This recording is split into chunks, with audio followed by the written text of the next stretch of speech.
சிறகடிக்க ஆசையில் கிறிஷ் இப்படிலாம் பேசுவார்னு நினச்சி கூட பார்க்கல. மனோஜ் ரோஹிணி கிட்ட இந்த குழந்தை வேண்டாம் அப்படின்லாம் சொல்கிறாரு. இதை கேட்ட உடனே ரோஹிணிக்கு ரொம்ப ரொம்ப கோவம் வருது. மனோஜை நல்லா திட்டி விட்டுட்டு வீட்டுக்கு வருத்தத்தோட ரோஹிணி வராங்க.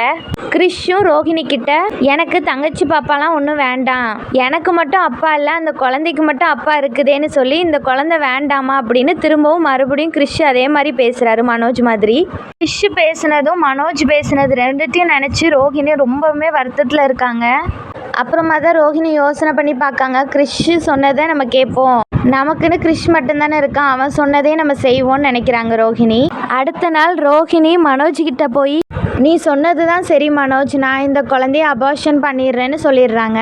மனோஜுக்கு அதிர்ச்சி ஆயிடுது. எப்படி இப்படி திடீர்னு நீ மனசு மாறினேன்னு கேட்குறாரு. ரோஹிணி சொல்கிறாங்க கிறிஷுக்கும் இந்த குழந்தை பிறக்கிறதுல சுத்தமாக விருப்பம் இல்லை, அதனால தான் இந்த குழந்தை வேண்டான்னு நான் முடிவு பண்ணிட்டேன்னு சொல்கிறாங்க. உடனே மனோஜ் நான் சொல்லும் போது மட்டும் நீ கேட்கல, ஆனால் கிறிஷ் சொன்ன உடனே நீ கேட்டுட்டியே அப்படின்னு சொல்கிறாரு. வேற என்ன மனோஜ் செய்ய, எனக்குன்னு இருக்கிறது அவன் மட்டும்தானே அப்படின்னு சொல்கிறாங்க. இப்படி பேசிட்டு வீட்டுக்கு வராங்க. ஆனால் கிறிஷ் திடீர்னு வந்து நான் அன்னைக்கு இப்படிலாம் பேசினது தப்புதாம்மா அப்படின்னு சொல்லி கிறிஷ் மன்னிப்பு கேட்குற மாதிரி இந்த எபிசோட் முடியுது.